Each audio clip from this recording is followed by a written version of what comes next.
Welcome back to World Crisis Radio. Now, we cannot do complete justice to this today, but we can at least begin.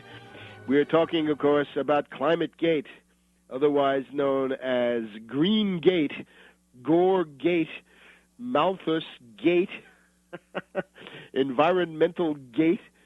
This is an amazing treasure trove of emails which have been assembled apparently by the quackademics and charlatans over at the University of East Anglia in Britain. University of East Anglia Climate Research Unit, CRU, known as the Hadley Unit over there. And this, of course, is an entity, it's supported by the British government, but they also have other private funders. They've gotten money from Royal Dutch Shell. They've gotten money from BP. They've gotten money from all sorts of other people. Anyway, the CRU, the Hadley Climate Research Unit at the University of East Anglia, people there had been fearing that there would be an action against them under the new British Freedom of Information Act. It's a weaker version of the U.S.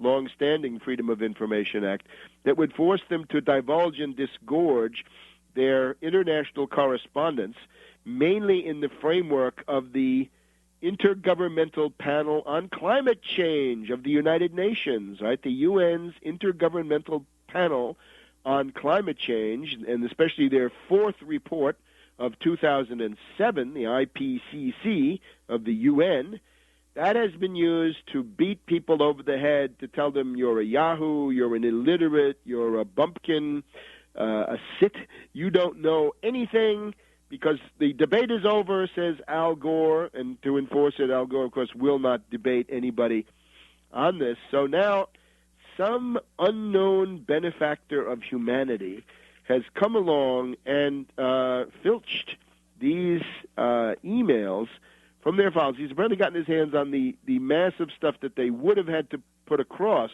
And, of course, in the course of these emails, they're actively discussing how they're going to engage in obstruction of justice. They're going to delete emails. They're going to fake them. They're going to change the dates on them. They're going to engage in all manner of cover-up behavior, shredding, deleting, what have you. But it's all come out now. And, of course, it's very timely. Divine Providence, I think, has had a hand in this, because this anonymous benefactor or benefactors of humanity have put this out just before about 2 weeks from this infamous gathering in Copenhagen, the mad ghouls of the radical environmentalist movement, the crackpots, the charlatans, and quackademics from around the world are going to be gathering there.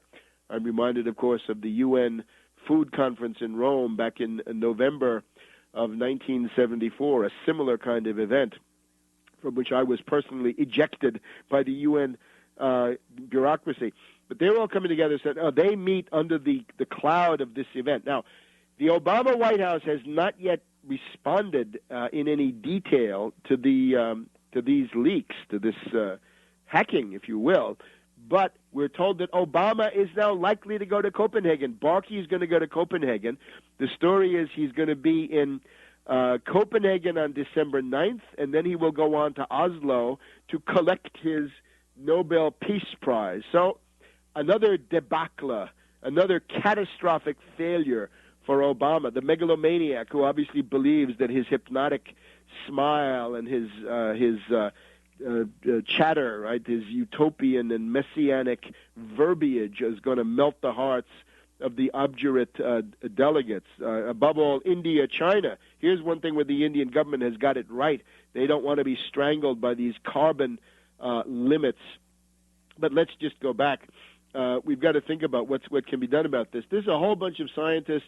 We've got Michael Mann, who is the head of the CRU there in East Anglia.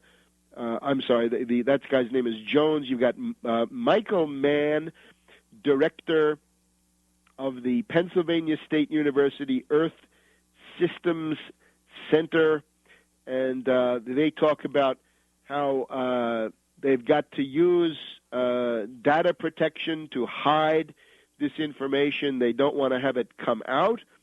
And they also say that they are using special statistical techniques to hide the decline in temperatures in certain parts of the world. Some other things that they do. There's a threat of violence. Hey, how about this? Violence. I think it's an official of the U.S.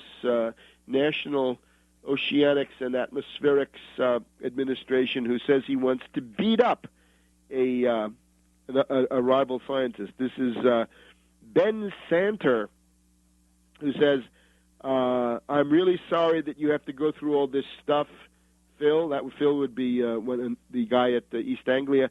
Next time I see Pat Michaels at a scientific meeting, I'll be tempted to beat the crap out of him. Very tempted. So violence being talked about in these emails among the quackademics and the charlatans. They talk about their common cause. They talk about the idea that they have peer-reviewed journals, learned journals in the area of climate science or climate studies, which are open to skepticism and the denial of the lunatic anthropogenic global warming with carbon demonization. Some people don't want that. So what they say is we're going to try to redefine what a learned journal is so that we can say a learned journal is one that supports global warming, and anything that's against global warming and this carbon swindle is not a learned journal.